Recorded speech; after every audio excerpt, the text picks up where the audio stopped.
अस्सलामुअलैकुम बिस्मिल्लाहिर्रहमानिर्रहीम। ये मेरे पास आज एक KTS स्पीकर है, छोटा सा। इसके अंदर चार्जिंग जैक का मसला, ये आप मॉडल नंबर देखिए KTS 1093।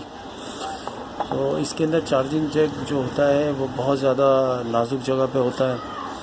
इसमें हम दोबारा अगर चार्जिंग जैक लगाते हैं तो वो जगह ही इतनी ज़्यादा कमज़ोर होती है कि हम उसमें चार्जिंग जैक सही तरह से हमारा काम नहीं करता है, सही तरह से लगता नहीं। तो इसके ऊपर चार्जिंग जैक लगाना जो है वो बड़ा मुश्किल काम हो जाता है, और अक्सर कस्टमर यही कहते हैं कि आप जो है इसमें चार्जिंग जैक लगाएं ताकि हमें चार्जिंग का सिस्टम हो।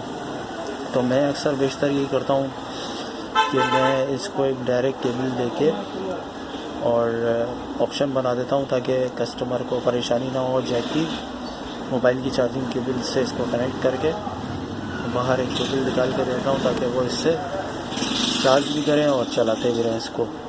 तो ये इसका ऑन ऑफ बटन है और ये इसके आगे के फंक्शंस हैं ये सारे। और इसके अंदर जो है एक स्पीकर का पॉइंट है जो आपको नज़र भी आ रहा होगा। मेरा मोबाइल असल में थोड़ा सा पुराना है, इस तरह से मैं आपको सही तरह से नहीं दिखा पा रहा हूँ। और इसमें एक LED का ऑप्शन है, ये आपको LED लिखा हुआ नज़र आ रहा है, ये यहाँ पर LED की भी लगती है।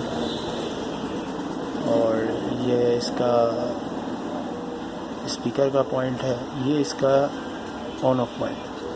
तो हम जब मोबाइल की जो केबल होगी तो वो हम उसका प्लस एक इधर लगा देंगे और माइनस इधर लगा देंगे।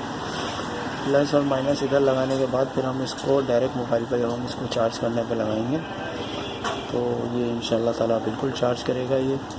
और कस्टमर भी आपको रिपोर्टेशन आपकी अच्छी होगी और आपका आसानी से काम भी हो जाएगा। अब इसका अगर हम जैक लगाने जाते हैं तो इसके आसपास की जितनी आईसियाँ हैं सब डैमेज हो जाती हैं, तो ये काम करना अक्सर बेशतर छोड़ देता है। बहुत बहुत शुक्रिया। मेरे चैनल को सब्सक्राइब करें, लाइक करें, शेयर करें। आपकी सपोर्ट की बहुत ज़रूरत है, बहुत मोहब्बत है। Thank you so much. अपना ख्याल रखें।